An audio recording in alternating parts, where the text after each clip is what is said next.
I'm Vin. I'm Sori. That's Sparky. And Salty and Chip. About to get right into it. This is Behemoth. God equals dog. Yep. Which is simply God backwards. Right. The name of the album is called I Loved You at Your Darkest. Oh, really?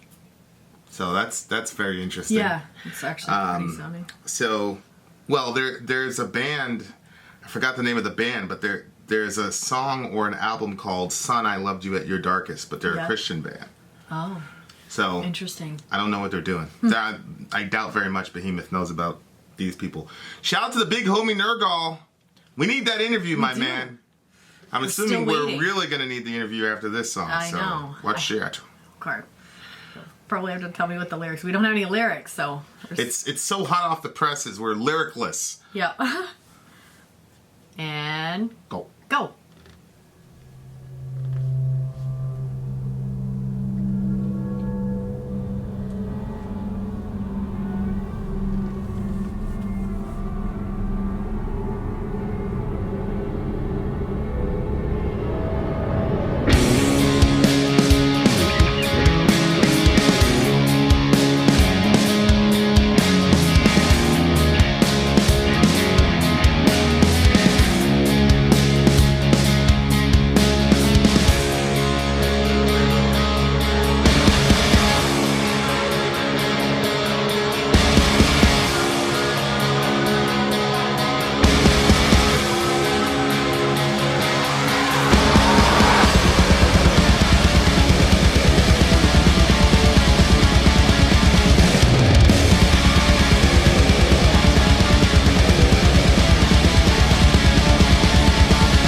Damn it. Really wish we had lyrics. I know, because the only thing that I understood from it was he's not going to forgive God. Right. He's not forgetting Adonai or Adonai, Jesus. I shall not forgive. Living God, I shall not forgive. Jesus Christ, I forgive thee not. He said, I shall cast my pearls before the swine. He said that. Yeah. But other than that, I didn't understand what he was saying, and I feel like this would have been an amazing discussion. We're probably going to have to publish a part 2. I think so. Well, we did this before, where we did a video breakdown and then a lyric breakdown, Yeah. so it's pretty consistent with our Behemoth whatever majig. We will publish the lyric breakdown tomorrow, because I'm pretty certain the lyrics will be up by then, inshallah. We'll publish the lyric breakdown as soon as we get it.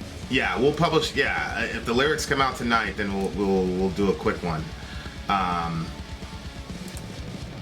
or not so quick one. I'm assuming. Yeah, I don't think it's gonna be quick. Fuck, I really wish. Hold on, let me try Genius. Okay, so I can't find it. So we've got pearls before.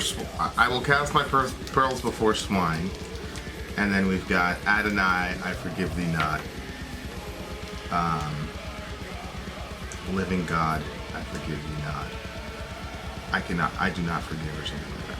I mean, the only thing that I was like, maybe it's the atrocities of the church upon humanity, because Right. you see, you know, all of the children that look like altar boys and stuff like that. Right. And then the priesty character in the back was all black, as the children were Bishop. singing Right. innocently, and we all have heard of the horrible acts that have happened under.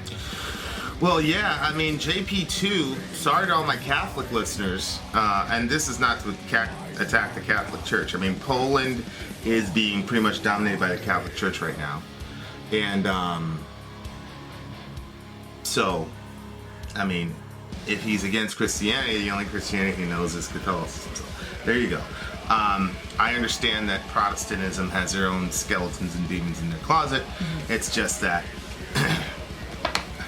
there's a lot of places I could go in response to that. But so Catholicism is his reference point for Christianity. Yeah.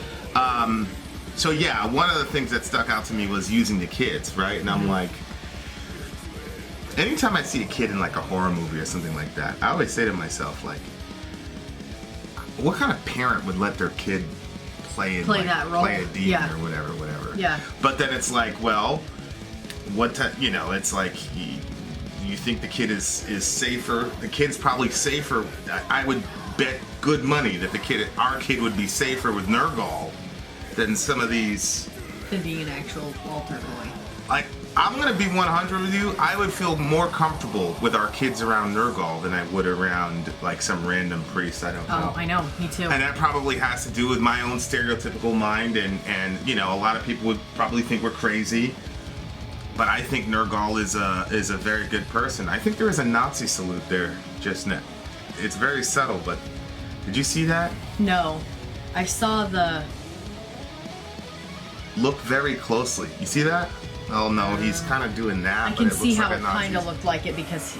Yeah, but then it's maybe that's a real subtle around the 4-minute mark. The priest kind of does that, and then he does. It looks like he's a bishop though, almost like the Pope. Okay, so yeah, I think you're probably right. I think it's. Go ahead. I mean, even if he looks like the Pope, like it didn't come out that the Pope was doing a lot of those things, but it came out that the priests were, and a lot of times they were not punished for what they did. They just got moved to another location. So all that stuff happened underneath the Pope, and the Pope obviously knew what was going on. And so I can see how basically maybe holding the Pope responsible for the atrocities that were happening without people trying to stop it. Well, JP2, John Paul II, who was a lot of people love John Paul II. I mean, he got canonized pretty quickly, meaning they made him a saint pretty quickly. I mean, it's undeniable that he was sending these guys off to different parishes. Mm-hmm. Right. Once the molestation stuff came out. And even the big homie Francis, and I love Francis. Everybody loves Francis, but his hands have been tainted with that. So it's like there has been a lot of You know, as far as like you're seeing the kids, that's definitely the undertone there. Like, we're playing the video again, and just because we're absorbing the imagery as we're talking about it. But it's like, and then of course you've got Nergal being crucified, which you know the church went after Nergal. Oh. Right. Well, then did you see the other? What? I don't know what they were wearing. The people as they were stabbing people with crosses. Well, that's supposed to be, I'm pretty sure that's supposed to be Saint Michael the Archangel. And he's always depicted as like stabbing the serpent, you know? So why is he stabbing the people? Like he's stabbing the people, and the people are on scales. Oh, is that what it was? It was scales? It's scales. So it's like the whole corruption of justice thing. Wow. And instead of, you know, Michael stabbing instead of Michael stabbing the devil, Michael is stabbing these poor people on a scale. It's like religious injustice, you know what I mean? It's like, whoa.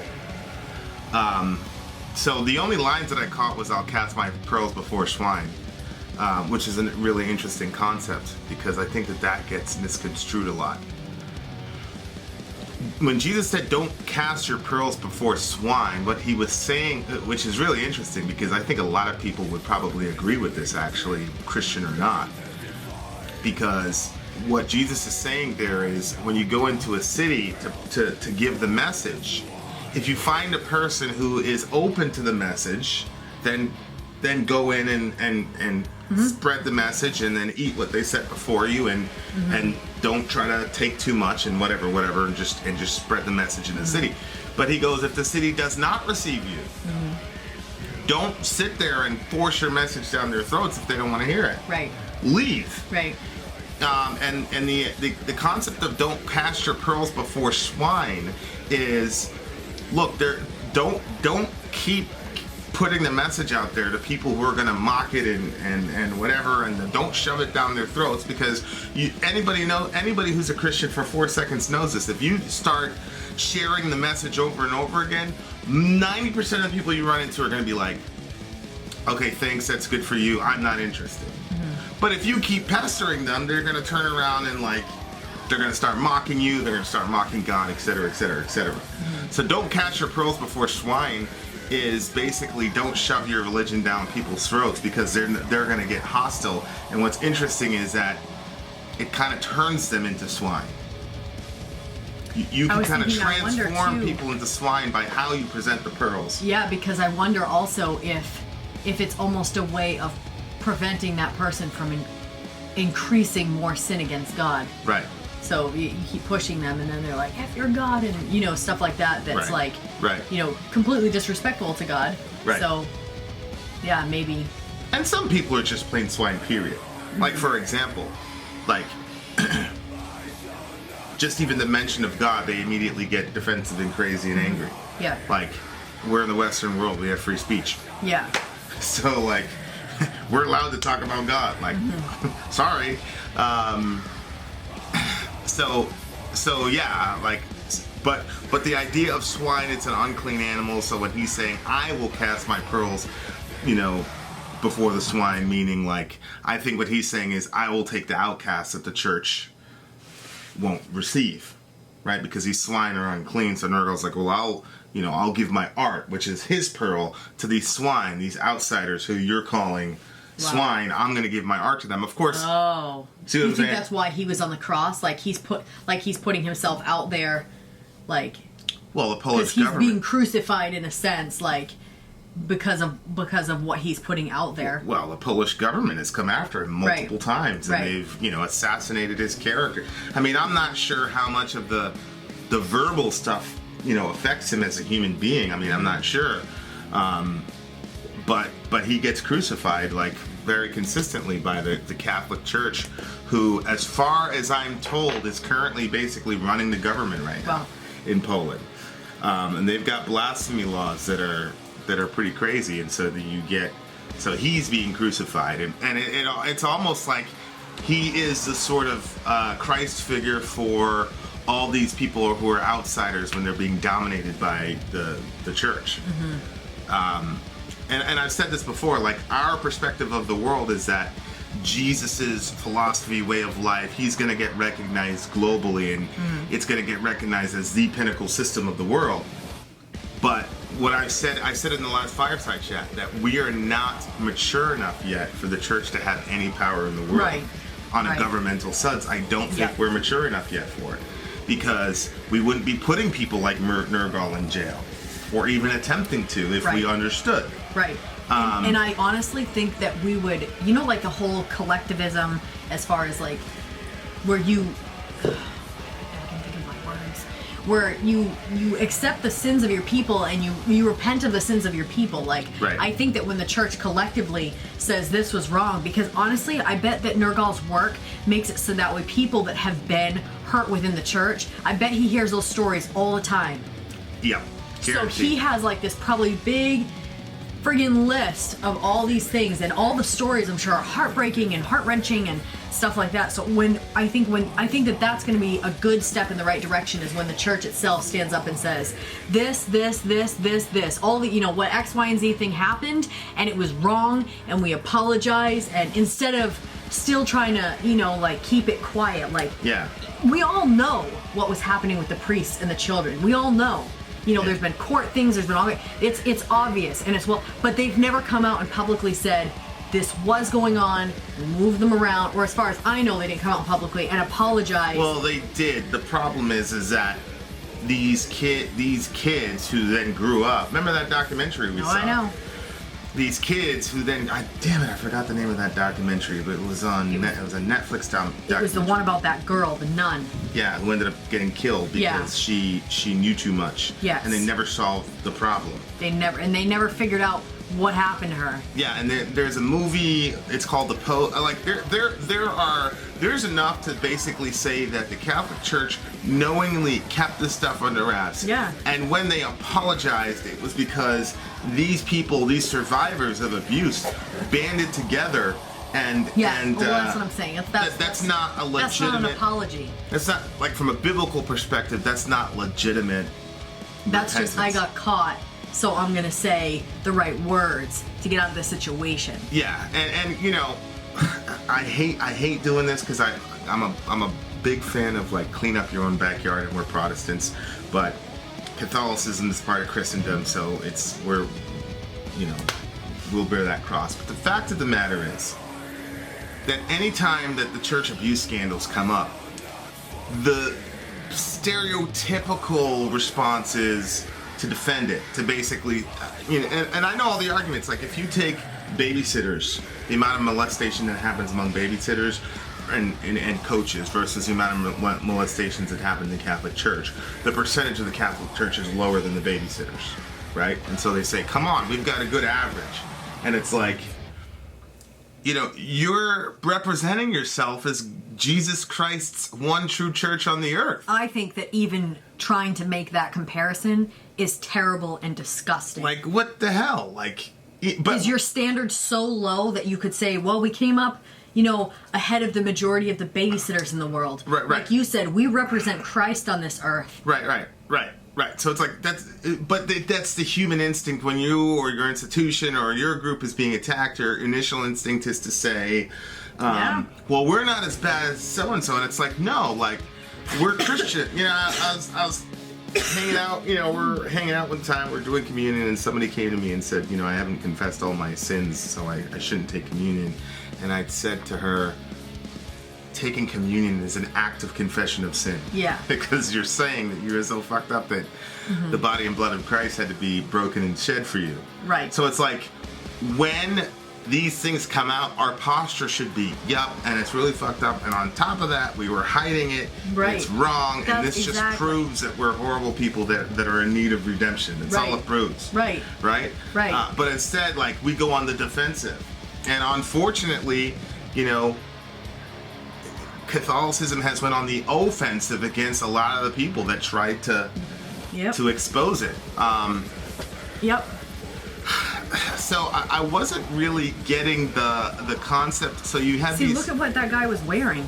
Is that supposed to be Michelangelo in that golden suit? The Archangel Michael. Oh, the Archangel. Yeah, the Archangel Michael. Oh. He. Okay. So we're all these Nordic-looking kids, which. And then You see, he's got these black wings. Oh, I see. They're in scale. And they're okay. on scales. Okay, I didn't And so see the that. guy, the guy is praying. He looks like he's praying to God, but he's being weighed on a scale. And then, and what's interesting is the woman is being stabbed, not the man. I didn't even know that was a woman. The leg kind of looked feminine, but yeah. Yeah, I mean, it looks to me like it's a woman getting stabbed. That's interesting. Yeah, that's clearly a woman. And then of course you get the What are these people doing? so it's a naked woman. I think it's sort of like the fear of female sexuality, how Oh, yeah, that was how you know how Christians handle female sexuality. So- It's not very good. Go ahead. Why did you say he's stabbing her with that cross? The angel? Well, in the original icon, it's usually the Archangel Michael, and he's stabbing the devil Yes. with yeah. that. So here, Michael, he's got black wings because it's like, Michael is supposed to be one of the greatest representatives of our religion.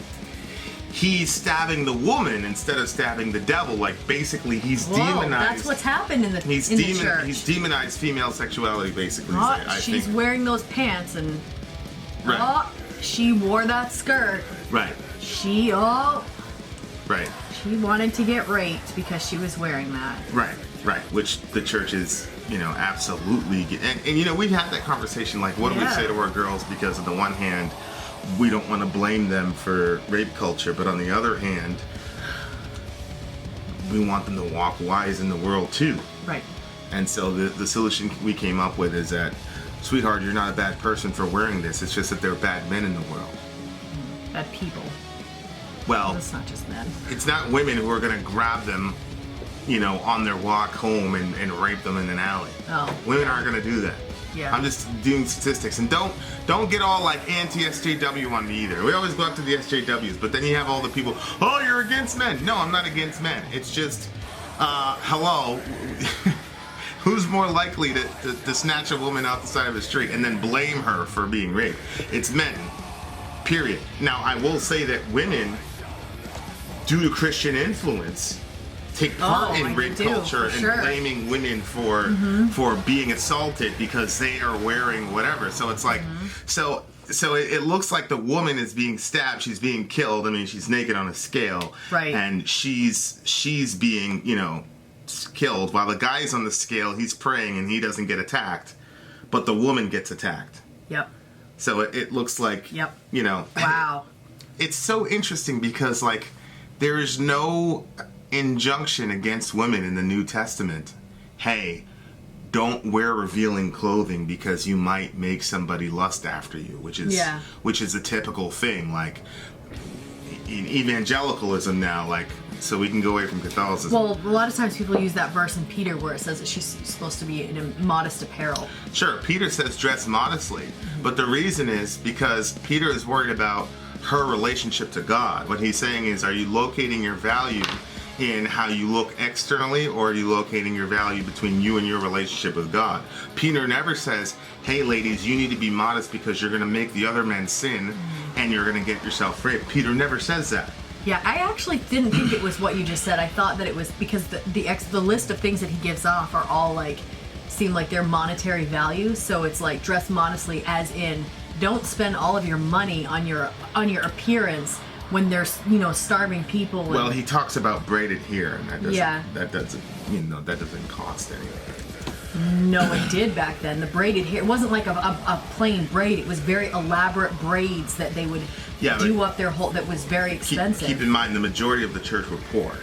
Oh, so they couldn't Right? do a simple braid? The majority, what I'm saying is the majority of the church were poor. And what I'm saying is Peter's emphasis wasn't on the monetary side. It was just on making yourself up and making yourself look externally beautiful and then locating your beauty in that. It's not like your average Christian in Peter's day had a bunch of money to go to the salon. Yeah. You know what I mean? But it doesn't matter what your economic strata is. Every woman knows how to make herself, of course, if you have, the more money you have, the more you can do. But anybody knows how to do it. And Peter's not even saying never do that. The Bible doesn't say never do that. What it does say is don't make your ultimate value come from that. Whoa. It's your spirit. It's how you and God are relating to one another. Yeah. But my point in that whole thing is, whether it's financial or whether it's just outward appearance, Peter never says, don't dress up like that because you're going to make men fall into sin or going to make a guy rape you. Right, no. But evangelicals, like, that's a big thing. A girl gets raped or whatever, like, that's the first thing they do. Or I was in a chat one time, the Facebook group, and there was like this 2-day 4,000 comment debate on yoga pants. and like these dudes were like, and of course women were jumping in and making this argument that women shouldn't wear yoga pants and it's sinful, and then like blaming their lust issues on women. And so it's like, here you have this angel, which is very, very interesting because apparently Michael the Archangel is not supposed to have any sexual inclinations, although there is a history in biblical tradition of angels having sexual inclinations, but that's a completely different story. But he's stabbing this woman, right? And then Then who's that guy? Well, he's the bishop. Like, he's in charge of everything. Like, he's running this whole show. What do you think those tablets are? Tablets of the Ten Commandments, right? Those are the Decalogue. I mean, it's easy. I think that's Hebrew script. Yeah. So it's like, it's definitely the Ten Commandments, and then by the end of it, he smashes it. Yeah. Yeah. So it's like the church is breaking the commandments of God, basically, which is interesting. And I'm not sure, he must know because Nergal's a pretty educated dude. In the narrative in Exodus, yeah, Moses does that. Tablets, he breaks the tablets. So mad at the people. In a rage. Yeah. So like God gives Moses this revelation on how to treat one another. You know, don't bear false witness, don't steal, don't murder, all these things that Nergal would probably say are good things. Mm-hmm. And then he goes down there and the people are just like fucking the whole shit up, and Moses in a fit of rage. And honestly, I don't really know why he did that. Like, okay, you were mad, but what is destroying the Ten Commandments gonna do? Like, that's the only solution. Well, I know, but I think it's what he had in his hands, and so it was just. Yeah, Moses always had a temper problem. Yeah, he did a couple things that were just completely irrational. Yeah. See, like, I feel like I can make sense out of that. Well, like, I feel like throwing things sometimes when I'm angry. Well, yeah, but it's like, you're a leader of a nation. That's not going to solve any problems. Like, what confuses me? He just had a complete meltdown. Is he just but he just came off the mountain with God. Yeah. Like, how do you come from that experience? That's how it is. It's true. I would say it makes a ton of sense, because it's like, you're with God, it's perfect, you feel His Spirit, everything is great, and then you have to go back to humanity. To these people. Just humanity, period. Yeah. Because they don't even have to do anything bad. It's like that. It doesn't compare to being with God. No, it's like everything sucks after that. So it's like, I can understand why he'd be like, but like, it's funny. Like, the Bible portrays Moses like he's like the ultimate hero in the Old Testament, and like, it displays his flaws and his irrationality. Yep. And it says it in Exodus. It's like, basically like, these are the commandments which you broke. He broke the tablets because they were breaking the law. Yeah. So it's just very interesting. But it's sort of like almost a double entendre, where it's like the church is the head, the bishop of the church is breaking the Ten Commandments, and that's a pretty deep message, because it could mean that the Catholic Church as a system is going against the very principles that it was built on. Mm-hmm. And as the leader doing that, then he's instructing everybody else to do that. Yeah. So that's pretty crazy. That the imagery here is pretty insane. What? This guy, that's not Nergal. No. So why is there that different, is this supposed to be like the thief on the cross, the other one? Or I don't understand what this other character is that has that halo-y thing over him. I have no idea. They used to do this thing in Rome. They used to flay you. They used to skin you alive. No, it kind of looked weird like that. So that's probably a saint. There's probably, one of the 12 got skinned alive and flayed like that. But they would just like tear your skin off and tear you inside out. Mm-hmm. So that could be it. Yikes. I can't wait to hear what the actual lyrics are. I'm very interested. he I don't know, like it seems like he's just calling when he says I cannot forgive. That's an extremely emotional language. Mm-hmm. Like there was this these Jews, and they had put God on trial because of the Holocaust and all that good jazz. Mm-hmm. And they were basically trying to figure out whether or not God was innocent or guilty or whatever. And it's just an interesting concept of people having to forgive God. Of course, from our tradition, it's like, I said this in the fireside, like, that concept is insane. But, for me as a Christian, that concept is insane because it brings God down to like some level where like he answers to us. And it's like, no. No, he doesn't. No, God doesn't answer to us. Yeah.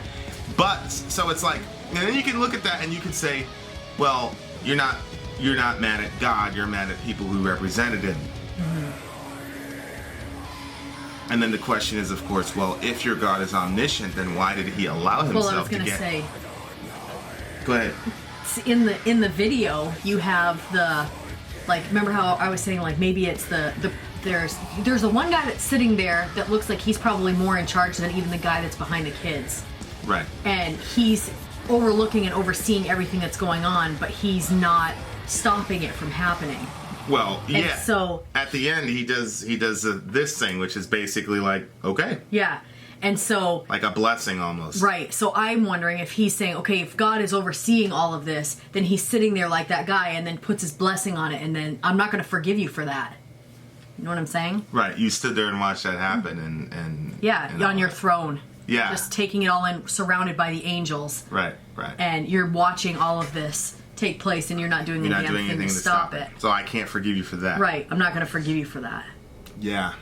So like kind of like the visuals maybe being a double for, what the actual physical church did and then what God did watching the onlooking of the whole thing.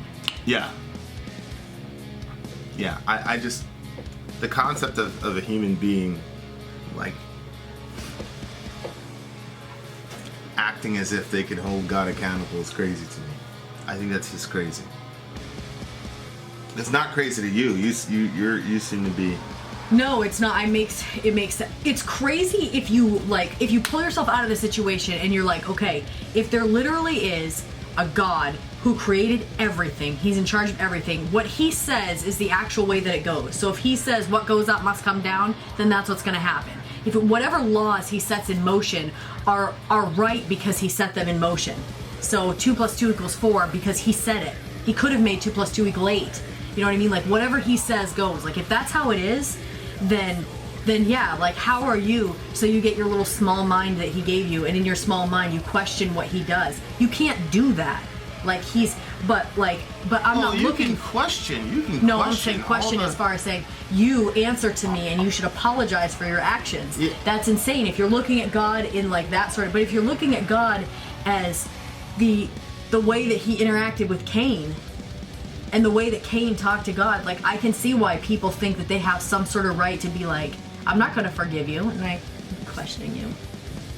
Yeah. Like, because I think that sometimes the way that we view God is not the way that he puts himself across. Sometimes we view God as like this harsh, hard, blah, blah, blah. But if we literally believe that to be the case, then I don't think that we would act the way that we do or do the things that we do. If we literally thought that he was going to come after us at every little thing, like, I don't think that you would go to that sort of person and be like, I don't forgive you. You know what I'm saying? Like, if you really believe he was a bad man. Well, it's interesting. Like, I never hear... There are a bunch of gods in the world, but the biblical God seems to be the God that everybody says, I can't forgive you, and they get really emotional when they wrestle with him, and that's interesting to me. Yeah. Like, it seems to me that people have this sort of, like... But could that be because where we're located?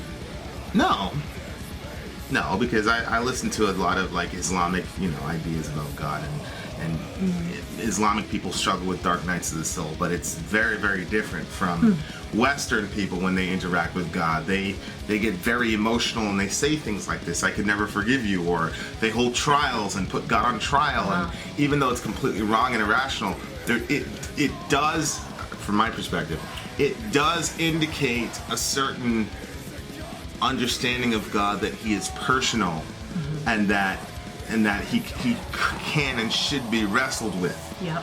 And so even though, to me, it's not even like the 2 + 2 thing or anything like that. It's just, maybe there's things you don't know.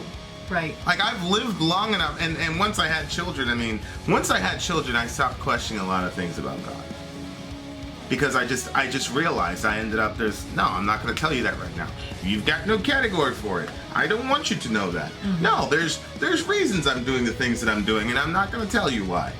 Even if you ask me, and I know it makes me look like I'm bad, whatever to you, but I'm more concerned with what's good for you in the end than how you feel about me in the moment. So ever since I started having kids and then being put in these situations, I'd always hear God saying, "See? Exactly." You know, like when the first time I went to take Dorian to get shots, you know, and it was like,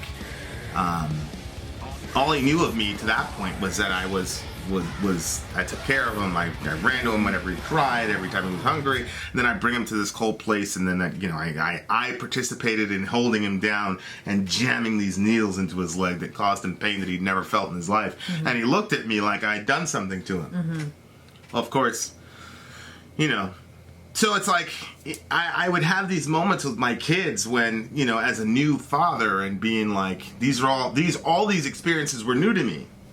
And I just every single time it was like, boom, boom, boom, like, this is what it's like to be God. This is what it's like to be God. And I'm not saying that God has the same limitations that I do as a father, but it was like, it definitely gave me an analogous way to look at human suffering and say, this is why God has many times put me in painful situations, because I put my kid in a painful situation for his own good. And like, you know, it's kind of, you know, everything happens for a reason, blah, blah. People say that all the time, but it's like, and they kind of roll their eyes at it, but like, look at real life. Any parent, there are a whole host of things that cause your children pain and suffering. Grounding them is a form of suffering that you impose on them, because there are bigger things that you're trying to accomplish than their temporary, you know. So I definitely, people should question God. I still have a lot of questions with God. There's a lot of things I haven't figured out, but I've come to the point where it's like, there's so much I don't know, and there's so much we don't know, you know, and it's like, but if I was an unbeliever or a very, very new believer who didn't have these experiences, I could understand the I can't forgive you, because there's something about that makes me sad, that line, and I'm still trying to figure it out as I'm talking, because Jesus Christ, I forgive thee not, is actually, go ahead. Well, I think the reason that I feel like it's sad is because when you're still hurt by somebody, you say, "I'm never going to forgive you for this." Right. But when you've completely gone past something, you don't even say it anymore. You just move on with your life. So I feel like the fact that he said it that many times in that different ways is because he still feels the pain of why he cannot forgive. Yeah. I think that, you know, people are going to say this is wishful thinking, but it's like I said, like, these black metal people, or these blackened metal people, when they address God directly, not like the "I'm a wizard" thing from millions of years ago, which is cool, but, you know, that's more like, you know, you read a bunch of fantasy novels when you were a kid, but like this stuff about like when they're dealing with the devil directly, or they're dealing with God directly, and they're saying all types of blasphemous shit, like, I feel like those people are so close to God and so spiritually sensitive, and are looking at the world and saying, how could you let this happen? And they're hurt by the representatives of God, you know, the priests and all this, and they're hurt, and they're not gonna say, "You hurt me," but "I can't forgive you" is essentially saying, "You hurt me so deeply, I can't let it go." Yeah. Yep. You know what I mean? And you're right, because with me, like, if I'm exploring myself and thinking about these things as like we're having the discussion, it's like the concept of forgiving people and what that means is like, because you're right with me, if I just forget about people, so if I get crossed by somebody, or if I have a real conflict with somebody where I like do this scale in my head and say, is this relationship worth the trouble?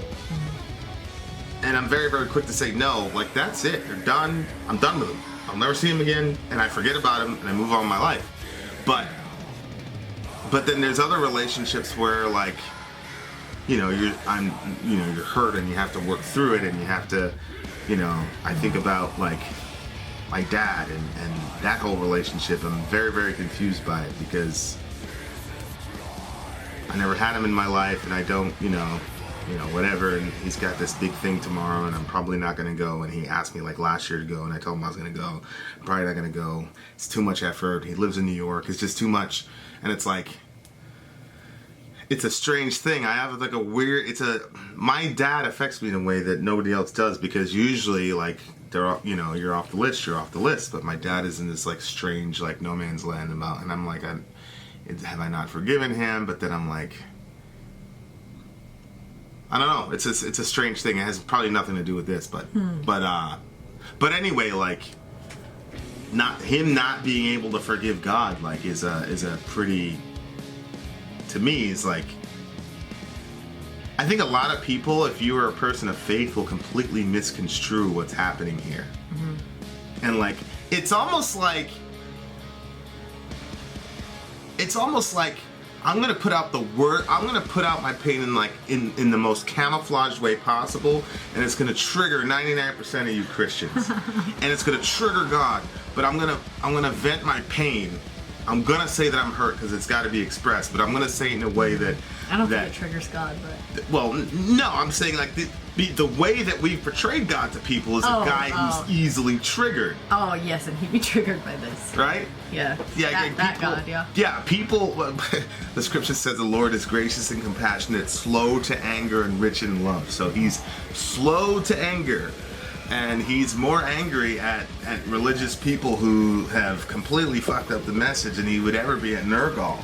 But even with those people, he's slow to anger. Right. So it's like, So yeah, I don't think God's triggered by Nergal at all. At all. But it's kind of like, I'm gonna just put this worst possible thing out there, and none of you are gonna be able to see through all the pain that's underneath it. Because there's a lot of pain underneath it. Yeah, I would agree with that. Very provocative stuff. You got the kids, you got the women, you got the scales, the throne. Very good imagery. What do you give the video? It's Nergal again. That's here. Yeah, he's the angel. He's the angel, and then he's the Pope. He's this one too, right? Yeah, he's the Pope. He's the Christ characters. figure. He's probably the God figure who's sitting on the throne. Okay. What do I give it? Oh. What did you think of the music? Hard to track, right? Because you were so. I liked the music. But I feel like what I heard, I liked. So I honestly, I think I would give it a 9. And I'm holding back on the 10 because I don't have the actual lyrics. I think we should hold off on the final voting. Yeah. Until we hear the lyrics. Yeah. But if it's what we just said, like, then I'm giving what I've heard so far a 9, and then depending on how good those lyrics are, could bump it up to a 10.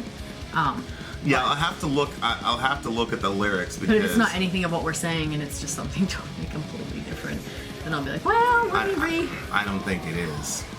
Because, like, why have the kids there? Yeah. I don't know. I'm pretty sure that would probably be close to whatever. But if not, it should be an interesting video. Yep.